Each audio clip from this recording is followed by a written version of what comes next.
Hello students. आज मैं आप लोगों के साथ हूँ class 12th chapter 3 electrochemistry. Electrochemistry का मीनिंग क्या है इनिशियली, ये एक्चुअल में केमिस्ट्री की वो ब्रांच है जो जनरली डिफरेंट टाइप की एनर्जी कन्वर्जन से रिलेटेड वर्क करती है। एनर्जी कन्वर्जन से रिलेटेड जनरली हमें पता है कि energy neither be created nor be destroyed. Energy can convert one form to another form. Energy को हम केवल एक फॉर्म से क्या कर सकते हैं, दूसरी फॉर्म में क्या कर सकते हैं, कन्वर्ट कर सकते हैं। तो एक फॉर्म से दूसरी फॉर्म में कन्वर्जन के लिए जो ब्रांच केमिस्ट्री की हमें डिस्कशन या जो क्लियर करती हैं, फंडामेंटल्स क्लियर करती हैं, वो पर्टिकुलर ब्रांच क्या होगी, इलेक्ट्रोकेमिस्ट्री होगी। इस पूरे चैप्टर को हमने क्या किया है, 4 पार्ट्स में डिवाइड किया है। 4 पार्ट्स में फर्स्ट पार्ट में हम इलेक्ट्रोकेमिकल सेल, सेकेंड पार्ट में इलेक्ट्रोलाइटिक सेल, थर्ड पार्ट में बैटरीज और फोर्थ पार्ट में कोरिजन डिस्कस करेंगे। तो इनिशियली आज हम लेके चल रहे हैं इलेक्ट्रोकेमिस्ट्री का first part, electrochemical cell. Electrochemical cell meaning the device are capable to convert the chemical energy into electric energy. ये पर्टिकुलर वो डिवाइस होती है जो केमिकल एनर्जी को इलेक्ट्रिक एनर्जी में कन्वर्ट करने में कैपेबल होती है। केमिकल एनर्जी मतलब कुछ केमिकल्स रिएक्शन होंगे, और केमिकल रिएक्शंस बाय नेचर क्या होते हैं, रेडॉक्स टाइप की रिएक्शन होती हैं। तो वो पर्टिकुलर डिवाइस जिनमें होने वाले रेडॉक्स रिएक्शंस के बिहा पे एक्सटर्नल सर्किट में क्या होती है, इलेक्ट्रिक या करंट जनरेट होता है, वो इलेक्ट्रोकेमिकल सेल कहलाते हैं। यहाँ एक पर्टिकुलर एग्जांपल की बात करें इलेक्ट्रोकेमिकल सेल, तो हमारे पास है गैल्वेनिक सेल या वोल्टिक सेल रहते हैं। गैल्वेनिक सेल, एक टिपिकल गैल्वेनिक सेल की स्ट्रक्चर को जब हम डिस्कस करेंगे तो स्ट्रक्चर में इनिशियल हमारे पास आता है, स्ट्रक्चर में ये बताना अपने को एक्चुअल में इलेक्ट्रोकेमिकल सेल या एक जो गैल्वेनिक सेल होता है उसमें पर्टिकुलर क्या होते हैं, दो डिफरेंट कंटेनर्स होंगे। उन डिफरेंट कंटेनर में एक कंटेनर के अंदर जिंक सल्फेट का सॉल्यूशन हमें रखना है, और इस जिंक सल्फेट के सॉल्यूशन में एक जिंक रोड रहेगी। सेकेंड कंटेनर के अंदर कॉपर सल्फेट के सॉल्यूशन जिसके अंदर कॉपर रोड इमर्ज्ड रहती है। दोनों रोड्स कॉपर और जिंक रोड्स हैं, वो एक वायर के थ्रू क्या होती हैं, कनेक्टेड रहती हैं। उस वायर के ऊपर वोल्ट मीटर और की वगैरह अप्लाई करके अपन इसको कंप्लीट सर्किट ये करते हैं। और इन दोनों कंटेनर में फिजिकल अटैचमेंट के लिए एक यू शेप्ड ग्लास या प्लास्टिक की ट्यूब होती है। ये यू शेप्ड ग्लास या प्लास्टिक की जो ट्यूब है वो क्या कहलाती है, यहाँ पे सोल्ट ब्रिज कहलाती है। इसका भी एक सोल्ट ब्रिज का भी एक फंक्शन है, एक इंपॉर्टेंस है जो हम आगे डिस्कस करेंगे। इस तरफ से इस पूरे सेल का एक सेटअप होता है। इस सेटअप पे हम कह सकते हैं कि galvanic cell contain two containers. First of them contain zinc rod with zinc sulfate solution. Another container copper sulfate rod with copper rod. Both the container are known as half cell. Both the container are known as half cell, and the whole device is known as electrochemical cell or galvanic cell. Salt bridge contain different type of inert salt. ये जो salt bridge होता है इसके अंदर different type के inert salt like KCl, ammonium chloride, potassium chloride और ammonium chloride जैसे inert salt उसके अंदर फिलअप रहते हैं। इनका भी एक अलग फंक्शन होता है कि इसके अंदर अपन इनर्ट सोल्ट ही क्यों ऐड करते हैं। ये इसका इनिशियल स्ट्रक्चर हो गया। स्ट्रक्चर के बाद हमारे पास नेक्स्ट पॉइंट आता है how to work it, mechanism. ये इलेक्ट्रोकेमिकल सेल्स की वर्किंग कैसे होती है। तो इनिशियली हमें पता है कि हमने क्या लिए हैं, दो डिफरेंट सॉल्यूशंस के अंदर हमने मेटल रोड रखी हैं। मेटल रोड बाय नेचर क्या होती हैं, मेटल्स को बाय नेचर हम पता है कि मैटर की एक टेंडेंसी होती है, always they have tendency to loss of electron. Matter की एक टेंडेंसी होती है कि हमेशा इलेक्ट्रॉन लूज करना चाहता है। यहाँ इलेक्ट्रॉन लूज करेगा तो जिंक और कॉपर दोनों मेटल क्या करते हैं, इलेक्ट्रॉन लूज करने की टेंडेंसी रखते हैं। लेकिन यहाँ इलेक्ट्रोकेमिस्ट्री के बिहाफ पे हमें एक बताना है कि दोनों मेटल जो कॉपर और जिंक मेटल हमने लिए हैं उन दोनों के जो टेंडेंसी होती है, इलेक्ट्रॉन रिलीज करने की जो टेंडेंसी होती है वो डिफरेंट टेंडेंसी होती है। इस डिफरेंट टेंडेंसी के according zinc is more reactive than copper. Zinc की रिएक्टिविटी क्या होगी, कॉपर से ज़्यादा होगी। तो जिंक क्या करेगा, अपने सॉल्यूशंस के साथ क्या करेगा, इलेक्ट्रॉन रिलीज करेगा। इलेक्ट्रॉन रिलीज करके वो जिंक आयन में कन्वर्ट होगा। इलेक्ट्रॉन्स क्या होते हैं, मेटल रोड पे सेटअप रह गए। सेकंड जो कंटेनर है जिसके अंदर कॉपर आयंस है, वायर, तो ये जो जिंक रोड है वो जिंक रोड किसकी तरह बिहेव करेगी, एक इलेक्ट्रॉन रिच टर्मिनल की तरह बिहेव करती है। ये सोर्स ऑफ इलेक्ट्रॉन बन गया यहाँ पे, और वायर के थ्रू ये इलेक्ट्रॉन्स मूवमेंट करना चाहते हैं अनदर कंटेनर की तरफ। अनदर कंटेनर की तरफ ये मूवमेंट करते हैं तो वहाँ पे सॉल्यूशन में क्या अवेलेबल, हमारे पास कॉपर आयंस अवेलेबल हैं। ये कॉपर आयंस इन इलेक्ट्रॉन को गेन करके जो उसको जिंक रोड प्रोवाइड करवा रही है उसको गेन करेंगे, और ये कॉपर आयंस इलेक्ट्रॉन गेन करके क्या होते हैं, डिपोजिटेड हो जाते हैं किस पे, कॉपर रोड पे। तो यहाँ हम देख रहे हैं दो डिफरेंट टाइप की वर्किंग हो रही है। जिंक से आयंस रिलीज हो रहे हैं और ये बिहेव कर रही है किसकी तरह, इलेक्ट्रॉन रिच टर्मिनल की तरह। और कॉपर रोड है वो बिहेव कर रही है इलेक्ट्रॉन रिसीवर की तरह। इलेक्ट्रॉन रिसीवर और इलेक्ट्रॉन डोनर की तरह बिहेव करें, तो यहाँ पे जो कॉपर रोड है जिस पे एक्चुअल में लॉस ऑफ इलेक्ट्रॉन हो रहा है, तो ये कौन सा प्रोसेस हुआ, ऑक्सीडेशन हुआ। और इलेक्ट्रोकेमिस्ट्री के बिहार पे जिस पर्टिकुलर टर्मिनल पे ऑक्सीडेशन हो रहा है वो एनोड की तरह बिहेव करता है, तो जिंक रोड इसमें एनोड की तरह बिहेव करेगा। बट ये इलेक्ट्रॉन रिच टर्मिनल है, तो एनोड के साथ यहाँ पे हमें कौन सा साइन अप्लाई करना है, नेगेटिव साइन अप्लाई करना है। तो जिंक रोड इसमें क्या होगा, नेगेटिव टर्मिनल की तरह बिहेव करता है। जिंक रोड इसमें नेगेटिव टर्मिनल की तरह बिहेव करेगा क्योंकि ये इलेक्ट्रॉन रिच टर्मिनल हो गया। सेकंड पॉइंट हमें देखना है, कॉपर जो रोड है वो क्या कर रही है, इलेक्ट्रॉन रिसीवर की तरह बिहेव कर रही है, क्योंकि ये इलेक्ट्रॉन डेफिशिएंट हो जाती है, ये जिंक से इलेक्ट्रॉन रिसीव कर रही है, तो ये क्या हो गया, पॉजिटिव टर्मिनल हो गया। और इस पे इलेक्ट्रॉन, कॉपर आयंस ने इलेक्ट्रॉन गेन किए हैं, तो ये क्या हो रहा है, रिडक्शन हो रहा है। तो रिडक्शन जिस पर्टिकुलर पे हो रहा है वो कैथोड हो गया, और जहाँ पे ऑक्सीडेशन हो रहा है वो क्या हो जाएगा, एनोड हो जाएगा। तो दोनों टर्मिनल को हम दोनों अलग टाइप से डिफाइन करते हैं। नेगेटिव टर्मिनल है, क्यों है, क्योंकि इलेक्ट्रॉन रिच है। एनोड क्योंकि इस पे ऑक्सीडेशन होना। सेकंड टर्मिनल जो इलेक्ट्रॉन डेफिशिएंट था वो पॉजिटिव साइन होगा, कैथोड की तरह बिहेव कर, क्योंकि इस पे रिडक्शन हो रहा है। ये इसकी मैकेनिज्म होगी। हमें पता है कि जैसे ही इन दोनों इलेक्ट्रोड्स के बीच में क्या बना, इलेक्ट्रॉन्स का जो फ्लो स्टार्ट हो जाता है, तो दोनों के बीच में क्या होता है, एक इलेक्ट्रोड पोटेंशियल क्रिएट होता है। इस इलेक्ट्रॉन पोटेंशियल के इलेक्ट्रोड पोटेंशियल डेवलप होने से क्या होता है, करंट क्रिएट होता है, इलेक्ट्रिसिटी डेवलप होती है। और वो करंट की जो डायरेक्शन होती है हमेशा किधर होती है, इलेक्ट्रॉन के फ्लो ऑफ इलेक्ट्रॉन की हमेशा क्या होती है, अपोजिट होती है। तो इलेक्ट्रॉन्स का मूवमेंट होता है zinc rod to copper rod, जबकि करंट का जो फ्लो होगा वो किधर होगा, करंट का फ्लो जो होगा वो पॉजिटिव टर्मिनल यानी कैथोड से नेगेटिव यानी एनोड की तरफ होगा। ये इसकी मैकेनिज्म है, वर्किंग कैसे करेगा, क्योंकि दोनों के बीच में क्या क्रिएट होता है, एक इलेक्ट्रोड पोटेंशियल डेवलप हो जाता है। उसके बाद हमारे पास एक अच्छा क्वेश्चन और आता है। वो क्वेश्चन हमारे पास है cell diagram, means how to represent a given galvanic cell. हम गिवन गैल्वेनिक सेल को कैसे रिप्रेजेंट करते हैं, तो इसको इनिशियली हम एक सिंपल से एक वर्ड से रिप्रेजेंट करते हैं, that is called loan, LOAN। Loan मतलब यहाँ पे लेफ्ट टर्मिनल, O4 है यहाँ पे ऑक्सीडेशन, A4 है यहाँ पे एनोड, और N4 है यहाँ पे नेगेटिव टर्मिनल। मींस जिस पर्टिकुलर टर्मिनल पे क्या हुआ है, ऑक्सीडेशन हुआ है, वो एनोड की तरह बिहेव करेगा, और वो नेगेटिव टर्मिनल होगा उसको हमेशा हमें कहाँ दिखाना है, लेफ्ट पार्ट में शो करना है ऑक्सीडेशन की तरीके से। तो इस टर्मिनल को, जो लेफ्ट टर्मिनल जो ऑक्सीडेशन वाला टर्मिनल, उसको हमें शो करना है M/Mn+। ये ऑक्सीडेशन को शो कर रहा है, कैसे, क्योंकि M है वो Mn+ में कन्वर्ट हो रहा है, जो किसको शो कर रहा है यहाँ पे, लॉस ऑफ इलेक्ट्रॉन को शो कर रहा है। ये किसको शो कर रहा है, यहाँ पे ऑक्सीडेशन को शो कर रहा है। कैथोड के लिए हमें क्या करना होता है, कैथोड का जो सिंबल होता है वो बनेगा Mn+, Mn के रेस्पेक्ट में शो करेंगे अपन इसमें, क्योंकि ये जो पॉइंट है ये किसको शो कर रहा है, Mn+2M, मेटल आयन से मेटल का जो कन्वर्जन हो रहा है वो गेन ऑफ इलेक्ट्रॉन को शो कर रहा है, तो ये रिडक्शन को शो कर रहा है। तो ये ऑक्सीडेशन हो गया, ये रिडक्शन हो गया, ये हमारा एनोड हो गया, ये क्या हो गया, कैथोड हो गया। इस टाइप से हमें इसको शो करना। लेफ्ट हैंड में हमेशा ऑक्सीडेशन मीन्स जिस पे जो ऑक्सीडेशन नेगेटिव टर्मिनल एनोड को शो करना है, और राइट हैंड में हमें किसको शो करना है, रिडक्शन कैथोड या गेन ऑफ इलेक्ट्रॉन को शो करना है। दोनों मेटल और मेटल आयन है वो एक दूसरे से क्या होते हैं, ये एक सिंगल लाइन के थ्रू या सेपरेशन के सिंगल सेपरेट रहते हैं।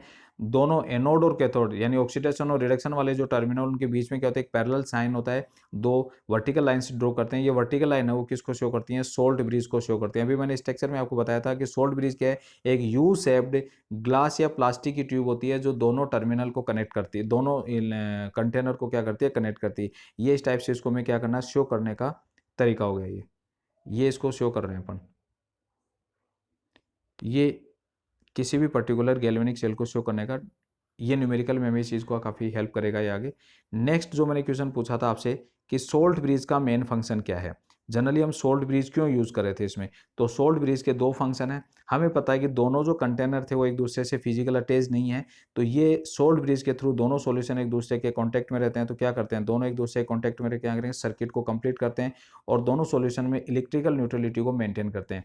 शायद पहला पॉइंट आप अच्छे से समझ गए हो कि सर्किट कैसे कंप्लीट हो रहा है। सेकंड पॉइंट समझना अपने को, इलेक्ट्रिकली न्यूट्रलिटी कैसे मेंटेन करते हैं।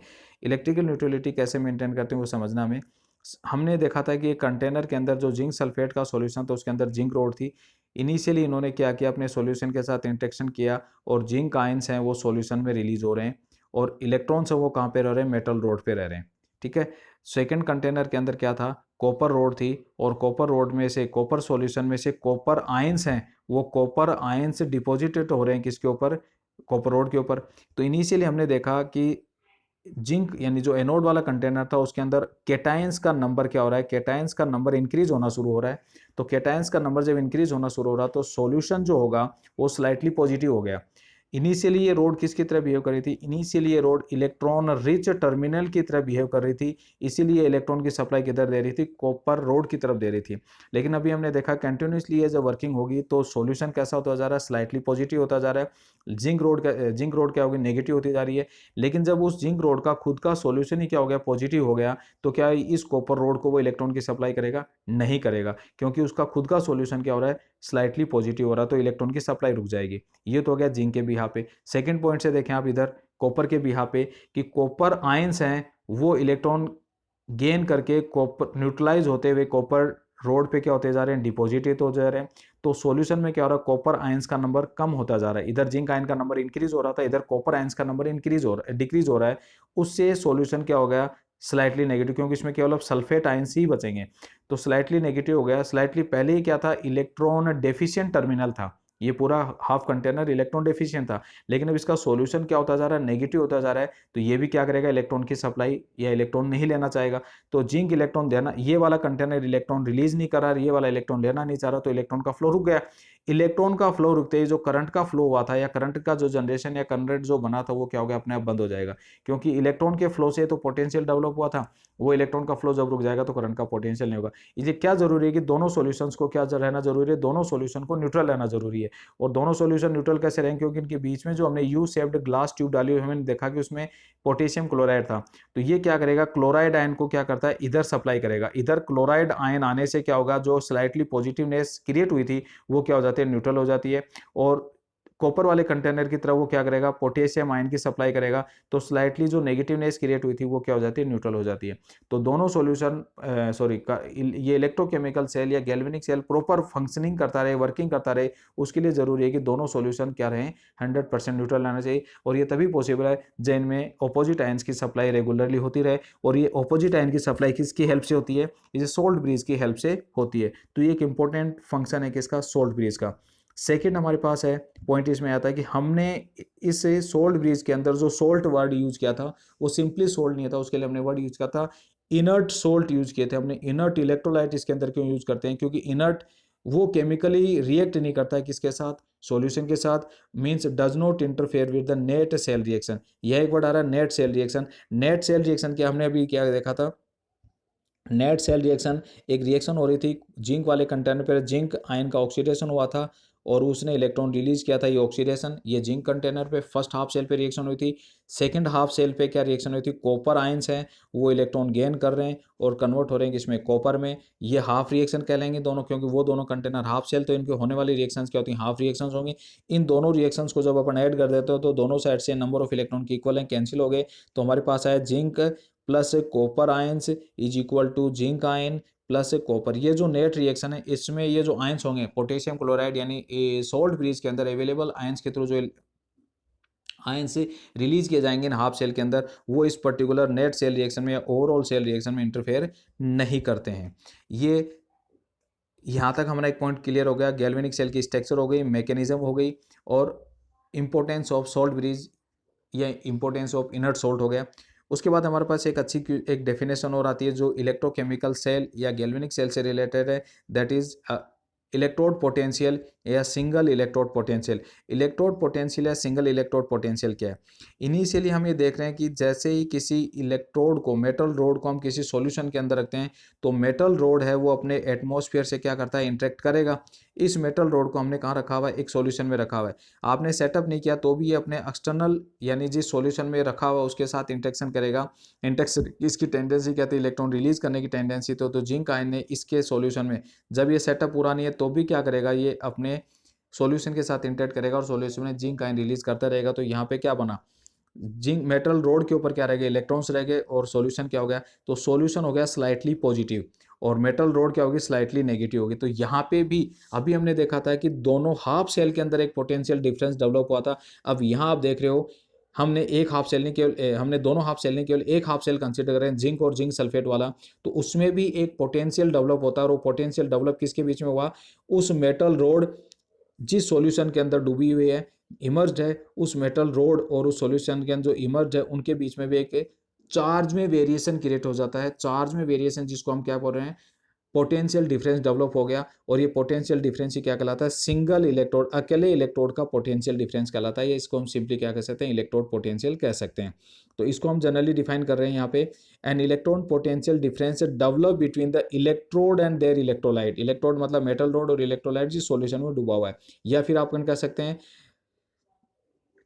Metal and it's solution, metal या उसका सॉल्यूशन, जैसे मेटल यहाँ पे जिंक था और उसका सॉल्यूशन जिंक सल्फेट। सिमिलरली यही डेफिनेशन कॉपर और कॉपर सल्फेट के भी यहाँ पे भी अपन एक्सप्लेन कर सकते हैं। ये सिंगल इलेक्ट्रोड पोटेंशियल है, मीन्स सिंगल इलेक्ट्रोड पोटेंशियल एक टेंडेंसी है। Single electron potential is a tendency to show loss और गेन ऑफ इलेक्ट्रॉन। मेटल की इलेक्ट्रॉन रिलीज या गेन करने की जो टेंडेंसी है वो टेंडेंसी क्या कहलाती है, सिंगल इलेक्ट्रोड पोटेंशियल या सिंपली इलेक्ट्रोड पोटेंशियल कहलाती है। देन नेक्स्ट हमारे पास आता है कि जो सिंगल इलेक्ट्रोड पोटेंशियल होता है, ये सिंगल इलेक्ट्रोड पोटेंशियल एक्चुअल में क्या होते हैं, दो टाइप के होते हैं। मेटल से रिलेटेड सिंगल इलेक्ट्रोड पोटेंशियल क्या होते हैं, सिंगल इलेक्ट्रोड पोटेंशियल एक्चुअल में दो टाइप के होते हैं। एक होता है ऑक्सीडेशन पोटेंशियल और एक होता है रिडक्शन पोटेंशियल।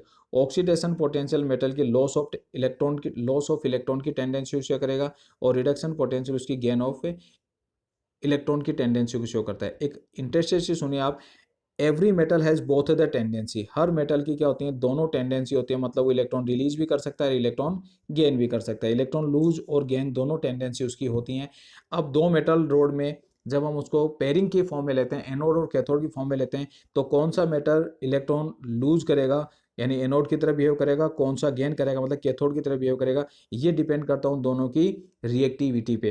रिएक्टिविटी, जो मेटल जनरली क्या होता है, हाई रिएक्टिव होता है, जिसकी रिएक्टिविटी ज़्यादा होती है, जो हाईली एक्टिव होता है, वो क्या करता है, जनरली इलेक्ट्रॉन लूज करेगा और एनोड की तरह बिहेव कर रहा है। जैसे हमने देखा जिंक और कॉपर में, जिंक ज़्यादा रिएक्टिव था कॉपर के कंपेरेटिवली, और गेन कॉपर जो है जिसकी टेंडेंसी क्या होती है, इलेक्ट्रॉन लेने की टेंडेंसी होती है, जिसकी रिएक्टिविटी कम होती है वो इलेक्ट्रॉन गेन करेगा। इलेक्ट्रॉन गेन करके किसकी तरह बिहेव करता है, कैथोड की तरह बिहेव करता है। ये दोनों दो मेटल रोड जो भी हम पेयरिंग की फॉर्म में उस पर डिपेंड करता है। एक इंटरेस्ट और सुनिए आप लोग कि every metal had both the tendency oxidation potential and reduction potential.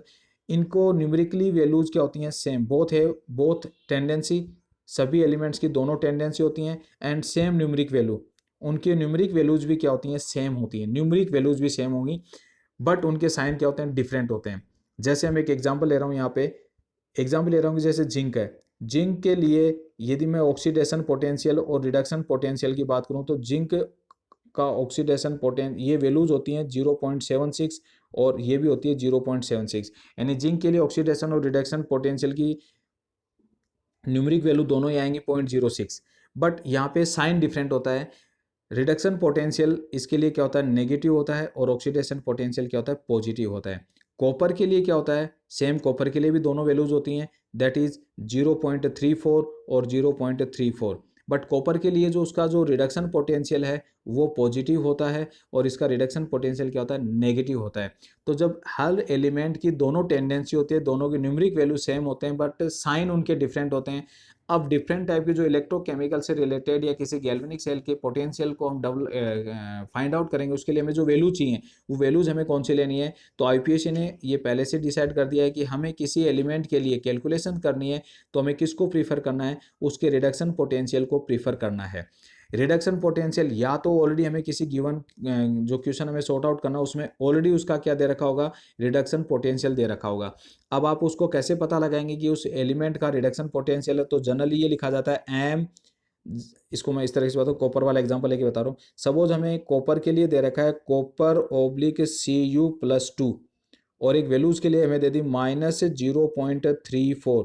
तो ये क्या हुआ, ये कॉपर का ऑक्सीडेशन पोटेंशियल होगा। अब आपको सर हमें क्या पता चलेगा कि ये ऑक्सीडेशन पोटेंशियल होगा, तो अब इसको left to right as a reaction आप इसको देखिए कि कॉपर से कॉपर आयन में जो कन्वर्जन हो रहा है ये किसको शो कर रहा है, कन्फर्म है ये लॉस ऑफ इलेक्ट्रॉन को शो कर रहा है। लॉस ऑफ इलेक्ट्रॉन का मतलब ये क्या होगा, ऑक्सीडेशन। तो कॉपर का ऑक्सीडेशन पोटेंशियल होगा नेगेटिव।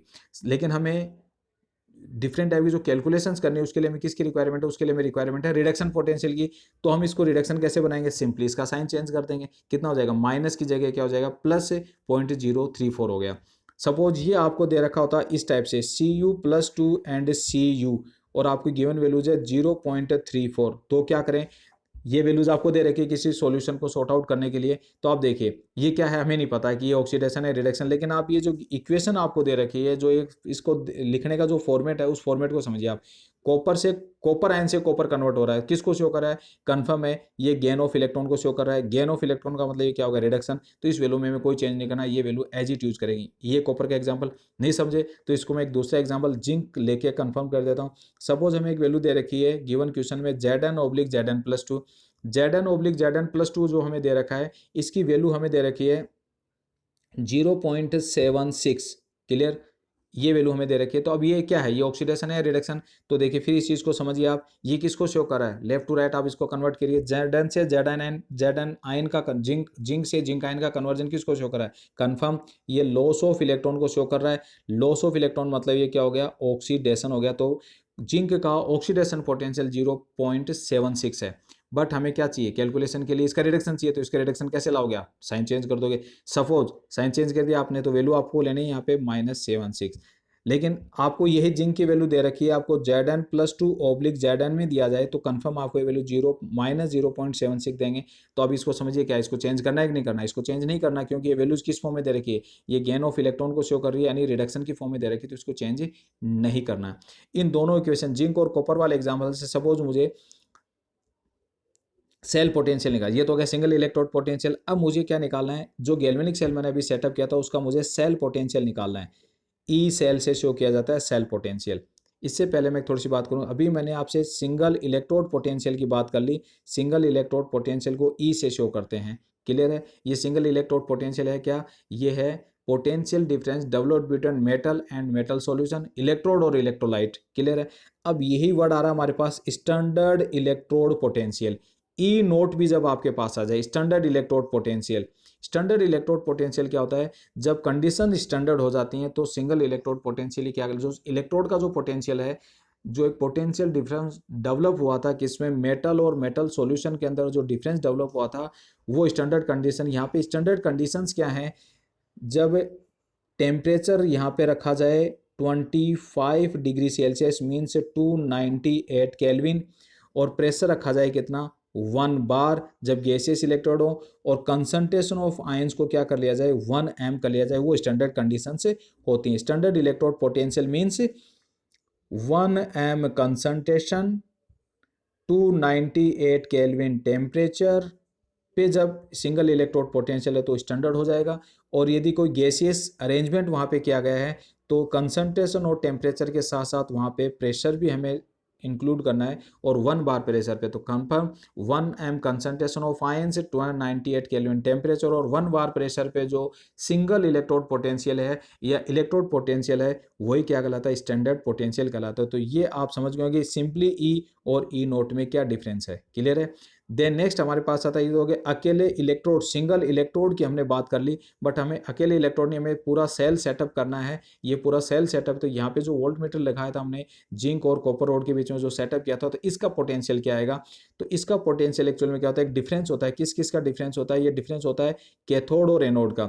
किसी पर्टिकुलर गैल्वेनिक सेल का यदि हमें सेल पोटेंशियल कैलकुलेट करना है, तो E cell is equal to क्या होगा, ई कैथोड, यानी कैथोड टर्मिनल का जो सिंगल इलेक्ट्रोड पोटेंशियल, उसमें से ई एनोड हमें क्या करना है, माइनस करना है। या फिर आप इसको ऐसे लिख सकते हैं कि ई राइट इलेक्ट्रोड, क्योंकि राइट में एनोड शो किया जा रहा है, और ई लेफ्ट इलेक्ट्रोड, राइट में से लेफ्ट हम माइनस करेंगे तो हमारे पास क्या आएगा, सेल पोटेंशियल आ जाएगा। यही चीज आती है, जैसे ये तो क्या था, सिंपली सेल पोटेंशियल, और इसी में हमें कैलकुलेट करना है स्टैंडर्ड सेल पोटेंशियल। तो standard cell potential E node cell calculate करना है, तो एनोड और कैथोड की स्टैंडर्ड वैल्यूज को माइनस करेंगे तो हमारे पास क्या होता है, standard electrode standard electrode potential को माइनस करके हम क्या निकाल सकते हैं, स्टैंडर्ड सेल पोटेंशियल कैलकुलेट कर सकते हैं। अभी जो हमने जो जिंक और कॉपर वाला सेटअप किया था, उसका हमें जब सेल पोटेंशियल कैलकुलेट करना है, E cell is equal to, हमने अभी फॉर्मूला लिखा, E right electrode minus E left electrode, या कैथोड माइनस एनोड। तो अभी आपने देखा जो कॉपर और जिंक का सेटअप था, उसमें कॉपर रोड है वो राइट इलेक्ट्रोड थी, कैथोड थी, उसका रिडक्शन पोटेंशियल कितना था, 0.34 या -0.3। अभी आपको बताया वो +0.34 था, माइनस यहाँ जो जिंक वाला रोड था उसका रिडक्शन पोटेंशियल कितना था, -0.76, ये पूरा सॉर्ट आउट होगा, माइनस टू माइनस प्लस होगा, तो फाइनली वैल्यू कितनी आती है 1.10 वोल्ट आ जाता है। ये गैल्वेनिक सेल का क्या होता है, सेल पोटेंशियल हो जाता है। ठीक है, इस तरीके से हम इस चीज़ को क्या कर सकते हैं, फाइंड कर सकते हैं। अब नेक्स्ट हमारे पास पॉइंट आता है जो सिंगल इलेक्ट्रोड पोटेंशियल है, उस सिंगल इलेक्ट्रोड पोटेंशियल को हम कैलकुलेट कैसे करते हैं। तो सिंगल इलेक्ट्रोड पोटेंशियल को कैलकुलेट करने के लिए हमारे पास एक छोटा सा इक्वेशन है, जिस इक्वेशन पे न्यूमेरिकल 101% हमें एग्जाम में मिलते हैं, और वो इक्वेशन नेक्स्ट इक्वेशन की बिहाफ से, नेक्स्ट इक्वेशन के हेल्प से हम क्या करते हैं, सेल पोटेंशियल कैलकुलेट करते हैं। इसके लिए हमने एक सिंपली एक रिएक्शन लिया है, यहाँ पे एक रिवर्सिबल रिएक्शन है, जो किसी एक रेडॉक्स रिएक्शन है, जो किसी सेल या इलेक्ट्रोकेमिकल सेल में हो रही है। इस सेल के लिए हमें क्या करना है, गिब्स एनर्जी कैलकुलेट करनी है। तो इसकी गिब्स एनर्जी का formula delta G, Gibbs energy is equal to delta G naught standard Gibbs energy plus R T, R gas constant, T temperature, natural log active mass of product of active mass of product divided by product of active mass of reactant calculate. इस फॉर्मूले से हम क्या करते हैं, उस ऊपर given cell की या इस रिएक्शन के लिए हम क्या कर सकते हैं, उसकी गिब्स एनर्जी कैलकुलेट करते हैं। गिब्स एनर्जी एक्चुअल में क्या होती है, delta G is equal to N F, E पे डिपेंड करती है। एन यहाँ पे क्या है, number of electron that is transfer या एक्सचेंज ड्यूरिंग रेडॉक्स है। एन वो नंबर ऑफ इलेक्ट्रॉन है जो रेडॉक्स में एक्सचेंज हुए थे। जैसे अभी जिंक से 2 इलेक्ट्रॉन निकले थे, कॉपर ने 2 इलेक्ट्रॉन गेन किए थे, तो इस ऊपर वाले जिंक कॉपर सेटअप के लिए एन की वैल्यू 2 है। एफ यहाँ पे कांस्टेंट होता है, फेरड होता है, जिसका एक्चुअल वैल्यू होती है 9650 गुलाम मोल इनवर्स। ई यहाँ पे अभी हमने जो आपको बताया वो सिंगल इलेक्ट्रोड पोटेंशियल है। सिमिलरली यहाँ पे हम डेल्टा जी नोट कैलकुलेट कर सकते हैं। तो ये जो गिब्स एनर्जी का फॉर्मूला था, इसको हम जब वैल्यू पुटअप करेंगे तो हमारे पास एक फॉर्मूला आ जाएगा, minus n F E is equal to, इस तरह से हमारे पास एक फॉर्मूला आ रहा है।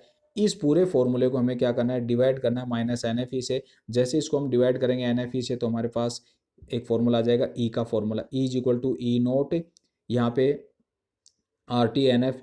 ये नेचुरल लॉग पे कैलकुलेशन हो रही है। नेचुरल लॉग को जब हम कन्वर्ट करते हैं कि इसमें कॉमन लॉग में, तो एक कांस्टेंट से मल्टीप्लाई हो जाता है 2.303 से, तो फाइनली हमारे पास वैल्यू क्या आ जाती है, E is equal to E naught minus 2.303 R T N F log और active mass of product divided by active mass of reactant से कैलकुलेट करते हैं। यहाँ पे ये जो कांस्टेंट है आर गैस कांस्टेंट 8.314 जूल केल, टी की वैल्यू जो जनरल यहाँ पे अपन स्टैंडर्ड टेम्परेचर 298 केल्विन ले रहे हैं, एफ की वैल्यू 9650, ये सभी वैल्यू जो टू, इन सब को जब मल्टीप्लाई करते हैं अपन एन को छोड़कर, तो हमारे पास एक कांस्टेंट वैल्यू आ जाती है, और वो कांस्टेंट वैल्यू क्या है 0.059। तो फाइनली हमारे पास ये इक्वेशन 2 बन जाती है।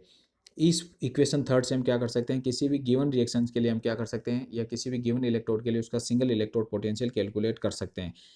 फिर हमारे पास कंडीशन ये आती है कि इक्विलिब्रियम जब बन रहा हो, इक्विलिब्रियम मतलब दोनों रेट ऑफ फॉरवर्ड रिएक्शन और रेट ऑफ बैकवर्ड रिएक्शन जब इक्वल हो जाते हैं, वो कंडीशन क्या होती है, हमारे पास इक्विलिब्रियम होती है। इक्विलिब्रियम पे जो ई की वैल्यू होती है, इलेक्ट्रोड पोटेंशियल होता है, वो जीरो हो जाता है। तो हमारे पास ये क्वेश्चन क्या बन जाता है, ई नोट इज इक्वल टू ये 0.059 एन अपॉन, क्योंकि ये जो वैल्यू होती है कौन सी, प्रोडक्ट अपॉन रिएक्टेंट, वो कैसे में कन्वर्ट, इक्विलिब्रियम कांस्टेंट पे कन्वर्ट हो जाता है।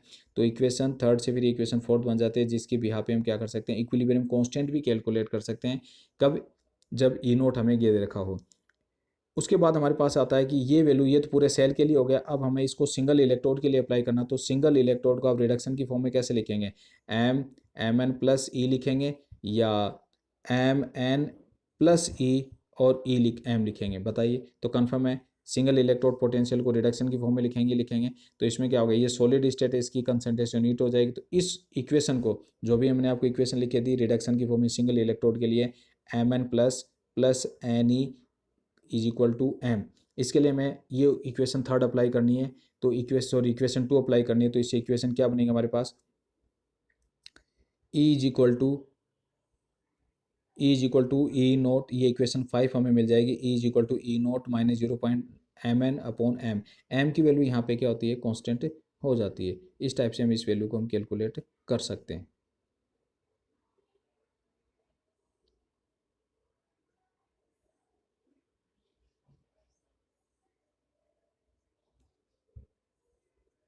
सॉरी, ये इक्वेशन यहाँ पे 1/mn प्लस से लिखी जाएगी। सॉरी, ये इक्वेशन यहाँ पे नहीं आएगी, क्योंकि रिडक्शन की फॉर्म में लिख रहे हैं ना अपन इसको, इसको आपको कैंसिल करना है। ये 1/mn प्लस होगी यहाँ पे, एम ये ऊपर रहेगा, इसमें एम ऊपर रहेगा और ये यहाँ पे, ठीक है।